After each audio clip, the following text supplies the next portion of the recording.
Well, welcome to Eastman's Podcast Edition. I'm Ike Eastman, your host, and I have Bruce Pettet from Leupold and other stuff. NSSF board, you're a board member for Boone and Crockett, other things, all kinds of stuff. Yeah. And you've been with Leupold almost 10 years now, Yeah, haven't you? yeah, exactly. And CEO, the big man. Yeah, the big shot. It's been pretty awesome.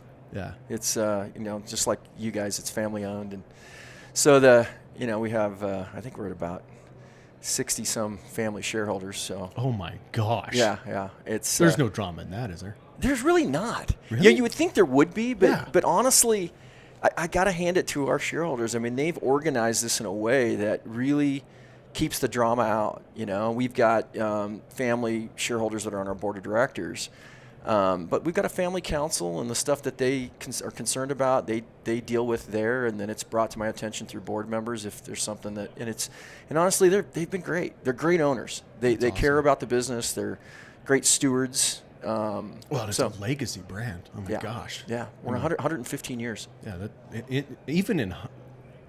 even in business world, that's crazy. In the hunting world, that's really crazy. Yeah, you don't see a lot of fifth generation businesses still doing it, and at the level that we're able to. And so it's a credit to our ownership. You know, they've been really good. So. And you came in and adjusted stuff, changed things, made some new improvements, made leaps and bounds, took the brand to another level, which is awesome. Where did you grow up? You grew up in Colorado, right? Yeah, so I spent most of my time in either Arizona or Colorado. Okay. So I call Colorado home, but I went to high school in Arizona, for example. So it's those are two states that I love. But it was one of the tougher things. I left Colorado to come to Oregon to work for Leupold and Stevens. And backwards, you know that, right? I know. It was a tough decision. I was struggling with that one just because of the locale. But I will tell you, Ike, as an outdoorsman, Oregon has so much to offer. They do. And you just I didn't really realize it until, the other day I was just into bird season. I went out and, wild quail, ducks. I mean, it's just, we've got it all. We got all the upland birds that you can imagine. Yeah. 2 types of elk, a lot of deer. We got it all, so it's a pretty cool state. We take a lot of, Portland kind of gives Oregon a little bit of a black eye. Yeah. But the reality is that once you get outside of Portland and you start really getting into what Oregon has to offer, it's pretty good. Eastern Oregon looks just like Western Wyoming. Yeah. I mean, it's very similar. High desert. That's what it is. Lots of recreating agriculture. Yeah. Super gamey. Yeah. Tons of fishing. Yeah. So you you went to high school in Arizona. Yeah. And what happened after high school? Did you any sports? Yeah. I played football and basketball. Did you? Yeah. I did a small, quick stint in I got a scholarship in basketball, and I realized that there was one thing I was missing from ever making it big, and that was talent. And so I was like, I could work as hard as I want. I'm still never going to be talented. Yeah, you can't overcome that. There's a point where you get to where like the hard work thing, in something like that, you got to have the talent. And but I loved it. I think a lot of playing, organized sports growing up and at a pretty high level, it taught me a lot. It helped me a lot in business. It gave me a lot of things around being competitive and even strategy to an extent. Understanding that stuff. So, I quickly went to work in the sporting goods industry. Really? General sporting goods industry. In fact, my first job was a sales rep for Puma. Oh yeah. Yeah, I got a sales job, and I was out, beating the streets trying to sell Puma products, and eventually I got with a partner, and we had an independent sales agency and did kind of 14 Western states for a while, and then I sold that to him actually. Okay. And I went to work for Brooks Sports, which is a running shoe company. Yeah. It's owned by Fruit of Loom now. It's part. I think Russell. I'm not sure. I think it's Russell, isn't it? I don't think so. I think they're part of.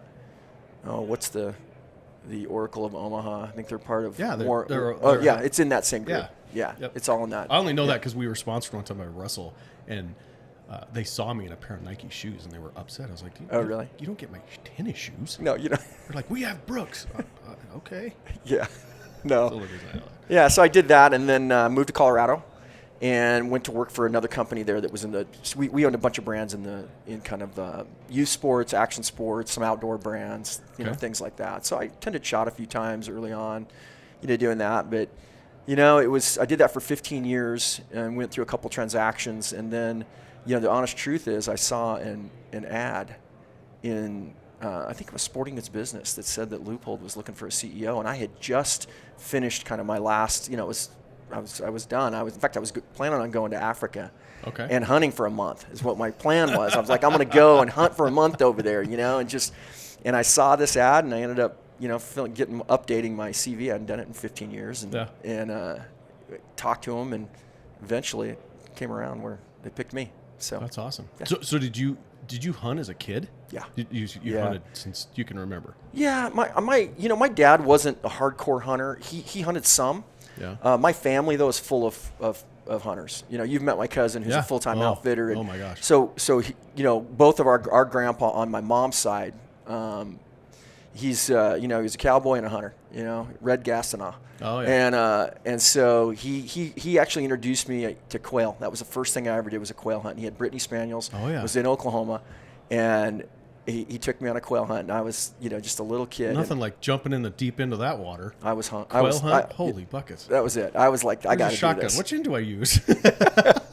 But it was great, And so that was the first experience I really had. And then after that, I just, I hunted with friends, and and in those days in Arizona, we'd just keep a shotgun in our truck. I'm sure you did the same thing. Yeah. You guys probably still do that in Wyoming. We do. I have one of my nephew's friends just got in trouble because he forgot the 22 in the back rack at high school, and they just call him, "Hey, go take that home or put it under the seat." Yeah, that doesn't fly anymore. But we that's what we did. And we'd go right after school and go out, and it wasn't far to go out and shoot doves and do stuff like that. So that's cool. I've always kind of been part of it, So college? Did you see you played collegiately? No, I actually didn't end up playing there. I transferred back to Arizona State. Oh, okay. Went there a couple years, and I eventually graduated from a school on the West Coast called Pepperdine. So. Oh, no kidding. Yeah. So I don't know if you've met him. One of my mentors, we call him Amigo Fred. Fred Trueblood. He's a Pepperdine. Oh, is he? alum. Yeah. He went. He was working for a power company, and they put him through night school, basically. Yeah. Yeah. That's a good school. It's a real good really school. Good school. Yeah, I learned a lot, and I was able to focus on business there, and it was helpful. Yeah. Yeah. That's awesome. So then Leupold came to Leupold. Yeah. So what's going on there? What do you got going on there? It's been a great journey. One of the things that really convinced me to work at Leupold is I'd spent most of my career. I was lucky. I got a CEO job real young, and probably wasn't ready for it, to be honest. And learned a lot. And so I'd been kind of in this kind of a position for a long time. And what really convinced me was the shareholders said, "Hey, look, we're about building generational value." And for someone like me, I mean, that's a big deal, because it's not like you got to say, "Okay, I'm worried about the next quarter." I care about that. I look at numbers every day. I'm kind of programmed that way. But the reality of being able to say, "Okay, I can make decisions that may not pay off for 5 years," and I think that's what you've seen at Leupold now, right? We've made some strategic decisions thoughtfully. Investments over time, particularly investing in American manufacturing, that is paying a lot of dividends for us now, and I think that's what convinced me. It was just like they're gonna give me the opportunity to get a strategy, put it in place, get the right people. I changed 15. We had 15 senior leaders. I changed 14 of them over the period first probably 4 or 5, 6 years there. Yeah. And we've got a great team. We've been able to put a team together that wants to win, knows how to win. Cares passionately about it. They hunt, they fish. I get, outdoors men and women in our company. So you found all of them that live in the Portland area. Well, I mean, we're in Beaverton. Oh, so we're in the suburbs a little bit, but it's close to Portland. But yeah, we got great outdoors men and women there. I mean, there's tons of them. Yeah, there's tons of them. I've done that show there. It's actually crazy. You walk around, 70,000 people go. I didn't know there was as many of you living here. But you listen to the news, and everybody thinks Oregon's Portland. It's not. No, it's not. Unfortunately, it's much, much different than that. In fact, it's very red once you get just outside of Portland. Yeah. But I think, I often think we get even better talent, because what happens is somebody will come to work at Leupold and Stevens because they're passionate about the outdoors, they're passionate about hunting or shooting. Yeah. And so, I'm getting a lot of talent because this is a lifestyle of where they want to go. And they come in, they work hard, but, you get to go hunt. You get to shoot. We got a shooting range. We got it all. Yeah, we got a you can sight your rifle in right under our building. Yeah, we got a rifle range right in the facility. Well, I've known a fair amount of your team members for a long time. I've known Snodgrass for a long time. Yeah. He and I actually went to college at the same time. Didn't know each other, but great team. And in the tour that you guys took me on through Leupold, I don't know, probably 10 years ago maybe. It was one of your first years there. Yeah. So walk me through. So you guys have one of the unique things in that. What do you guys call it? The Punisher. Is that what you call that thing? Yeah. So walk me. What is that, and why do guys care? Why should guys care about that thing? I mean, I think it's what makes our product, part of it different is that, there's a lot of guarantees and warranties and all these things out there. But, you and I both know if you're in the backcountry, there's no FedEx. No. They're not going to bring you a new scope. Yeah. If it's broke, you're out. You're done. It's like losing your shoes. Yeah. And our ability to not only, every single optic that you mount on any kind of firearm has to be made in our factory in Beaverton. If you're going to look through it and you're going to pull the trigger, it comes out of our factory in Beaverton. I didn't know that. Every single one of them. No one else does that. No one's even close. And the Punisher is a piece of that, which is really guaranteeing. So we put our scopes on that thing and we hammer them. Now, we also take our competitor scopes and put them on there. And I don't ever advertise that stuff, but I will tell you, you got to wear a helmet because there's stuff flying. And you better wear a mask. Yeah, but it's been part of the tradition of making this incredibly not only precise but rugged optic. Yeah. That's going to work. And American made. Yeah, and I think an American made. That's crazy. Yeah, I got 730 people working 7 days a week. Every day our factory's open. So this thing is a glorified gun, basically, right? Yeah, I think it's a 375 H&H super improved something that our geek squad that loves doing this stuff tells you. But it's more than you're going to ever deliver in terms of recoil. Right. On almost anything. And so we'll testing hammer rings, you're testing optics, you're testing tubes, the whole 9 yards. Yeah. Yeah, and I think that that we talk about kind of our core purpose is to create epic moments, and that we work as a company to create epic moments, and it means a lot to me that you can make sure that somebody's drawn this tag of a lifetime, and they that the time, the training, the expense, everything that goes into this, that optic has to perform. Right. And more importantly to me, and it actually gives me a little chills talking about it, is with our military. The stuff we do with our elite military, and we have, a lot of product that we put on both our elite military and our allies, and that stuff can't fail. No, it absolutely cannot fail. Yeah, ruining a backcountry mule deer hunt's one thing. Yeah. That's a whole nother level that's a whole nother game. A completely different thing. And so by being able to make everything in the same factory and have everything, really the same level of quality, whether you're buying a Mark V and you're going to go on the battlefield or you're getting a Mark V, I should say, with the military buying, or whether it's buying a VX6 and you're going out and hunting with that, they both got to deliver that same level of quality. Yeah, that's very cool. So walk me through, what does Bruce enjoy doing on a day-to-day, outside of the business? Outside of the business? What do you look forward to on the weekends? Because you have kids, right? Yeah, I do. Grown. Oh, I didn't know that. Yeah, my kids are grown now. Oh, yeah. Gosh. So my oldest boy actually works for the company. Really? Yeah, he's a key account manager here in Utah. Oh, really? Yeah. Lives here? Yeah. Nice. So he handles Sportsman's Warehouse and some of our accounts in this area. And so he works for the company, and I've got 3 grandkids. You do? I do. You started everything young. You got to go for it, man. You just get going. You're not old enough to say that. I'm getting there. But so I've got, and then my middle boy, he's in Vancouver, Washington, just north, just right there. Yeah, and he's awesome. He's in the real estate business and got a great business. And then my daughter is down in Arizona. Okay. Yeah, she's in the eyewear business and doing stuff there. And then I've got Tracy and I have 2 stepkids, so they're both down in Arizona. Yeah. How old are your grandkids? My oldest just turned 5. Yeah, she's in kindergarten. My mom said this to me recently. Yeah. She said, the only reason I had kids is for grandkids. Yeah. Is that true? Pretty much. Yeah, she's right on. It's like it's amazing the difference. This one stinks. Here, have it back. There you go. Yeah, but they're great kids. They're great. Do they live in Arizona or? No, I've got 2 that live. So they live right across the river in Vancouver. Yeah, okay. So we see them all the time, and then the other one's down here in Salt Lake. Okay. Yeah. That's awesome. Yeah, it's awesome. It's good all right. stuff. So hunting. Yeah. So I've heard we're going to go on a turkey hunt.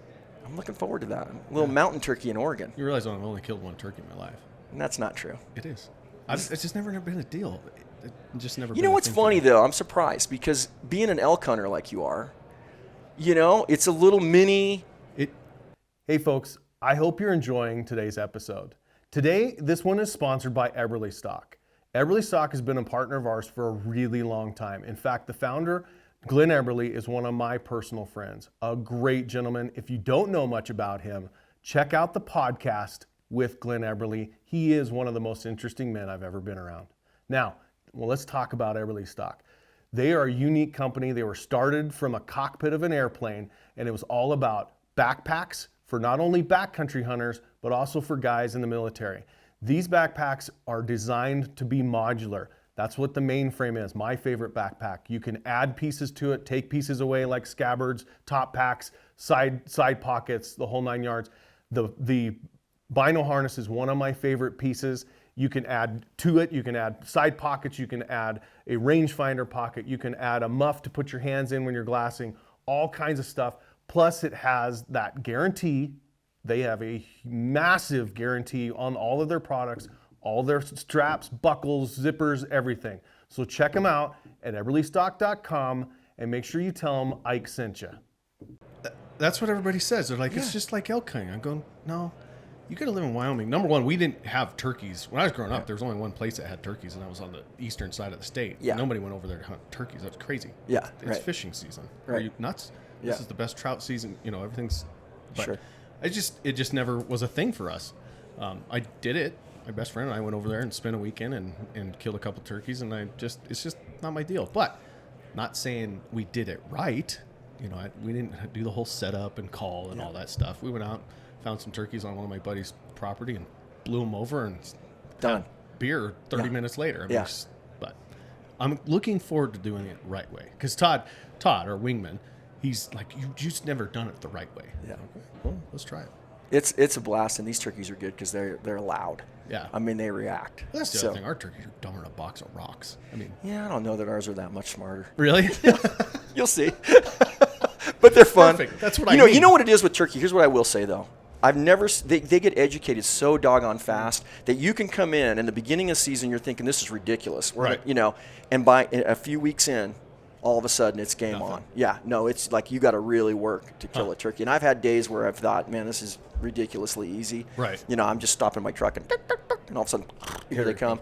But then you can go a little later, and no matter what you do, they're gone.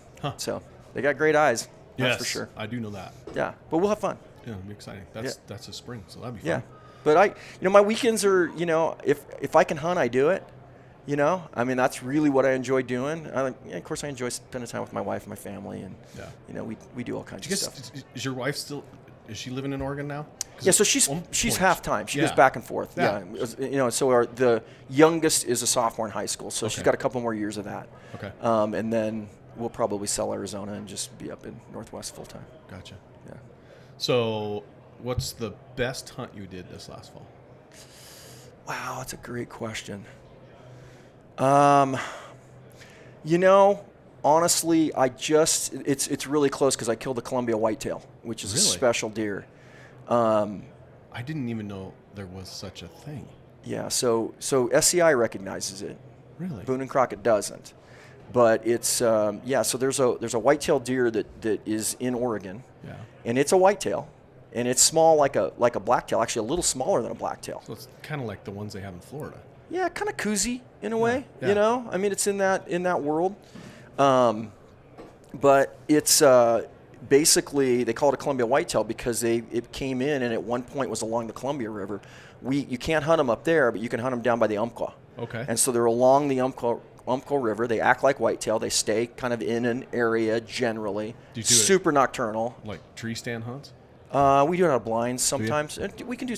This year I did spot and stock on it. I just glassed and ended up killing one. And it just depends on where you're at because our terrain it's just whatever you're kind of in terms of dealing with the lush kind of Right. it's because they're all west of the Cascades, so it's pretty thick country. Is this private land? Yeah, I did it Public on land? private. Okay. This was on private. You can do it on public, but private's Easier. most of Southern Oregon's private. Right. Or can be kind of timber companies as Timber well. companies, which yeah. basically is So private. Weyerhaeuser, Stimson, Yeah. all of those. Yeah. But that wasn't that. So that was a great hunt. But my favorite was with my cousin, in between Christmas and New Year's, Tracy and I went up to. He's an outfitter in New Mexico, around Pie Town. Okay. And we went up there between the break, just a family deal, and hunted. He's got great dogs. He's got great dry ground dogs. Oh, geez. Yeah. That's rare. Yeah. Dry dog. They're really good. That's Yeah. hard. And so Tracy killed one with him a few years ago. We went up there and hunted. And so we had just a great lion hunt.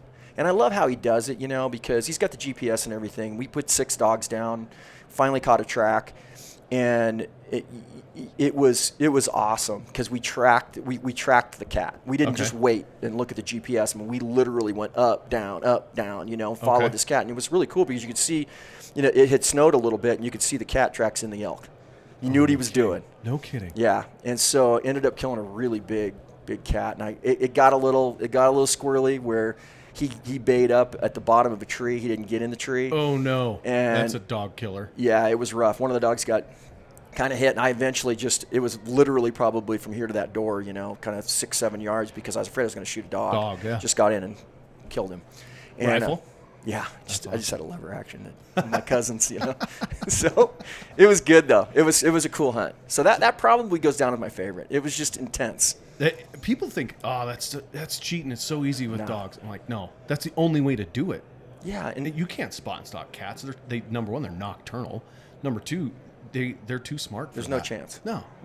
And if you kill one like that, it's called luck. Yep, exactly. Dumb luck. Yep. And I think that's the thing that bums me out about Oregon is they outlawed hunting with dogs, and it's a big mistake. Yep. And that's why you see our black-tailed deer populations and mule. I mean, they're affected by the lack of predator management. I think it's a fact. It's not the only thing, but it's one of them. It's a big one. And it can be localized. You might have a big cat problem in one area and not in another. And these game and fish departments are trying to manage all that. But predators, you have to control them. You just do. Yeah. That question we got last night.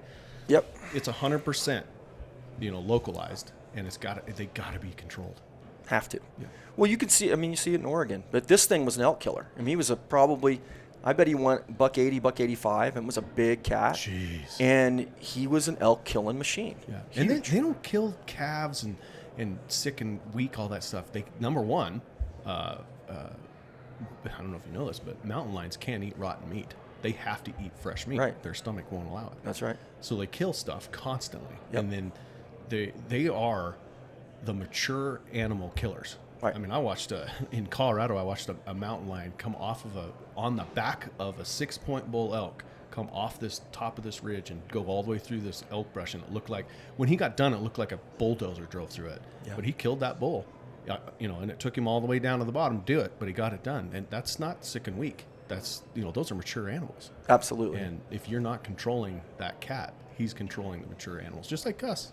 I was talking to a biologist in Oregon about the damage they do to the black-tailed bucks. Oh, I can't imagine. They just thrash them. Because the black-tailed are sneaky, but they're little. They're little. That's an easy take for a lion. But those are, so it was cool. It's just, you respect the lion for the kind of hunter it is, man. Just you could see it was going to get one of those elk eventually. Yeah. But the dogs got it, and it was super cool. Yeah, they did a great job. So we were talking recently. You're a board member in NSSF, right? Mm-hmm. Yep. Walk me through. We had a conversation. I just kind of want to repeat that conversation a little bit because I've been thinking about it ever since then. Our country is in a very unique spot, more unique than it's ever been. And we need people out there that are fighting the good fight. And I think you said it best when you said NSSF is doing that.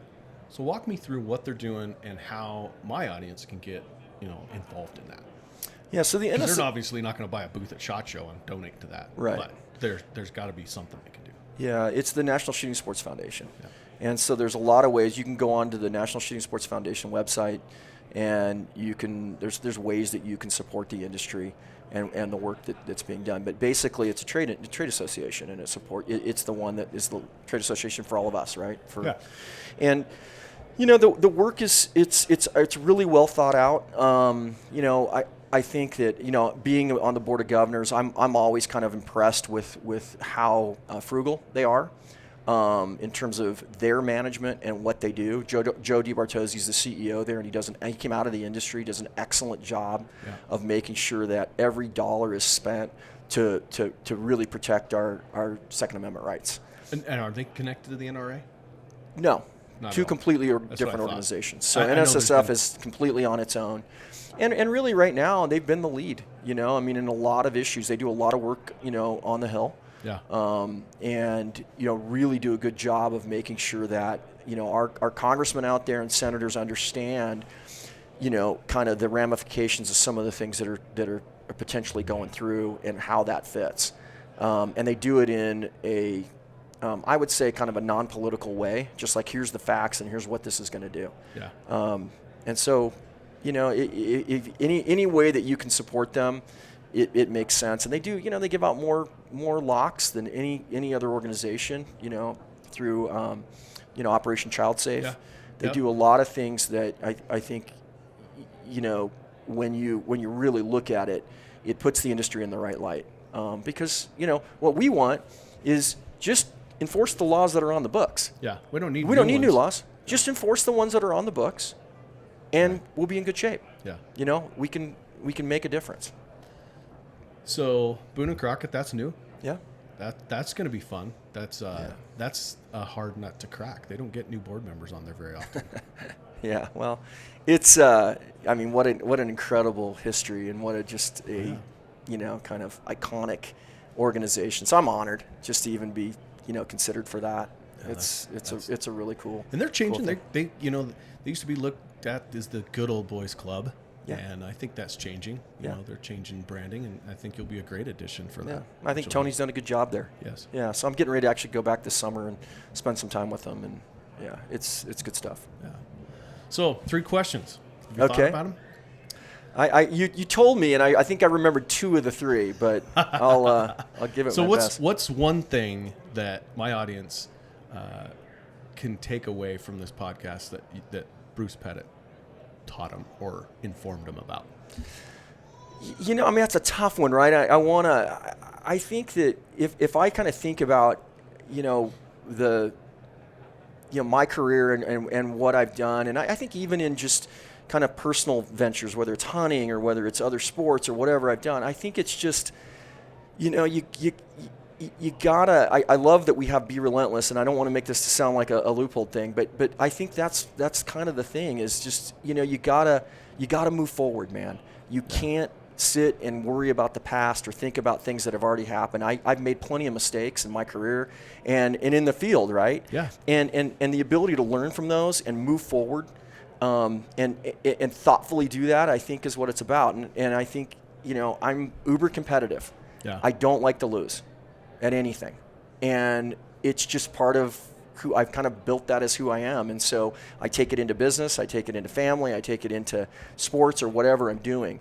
And so I think those components that you've got of someone who is successful is you got to have some level of intelligence, and so you can I've always wanted to be a learner, so never stop learning.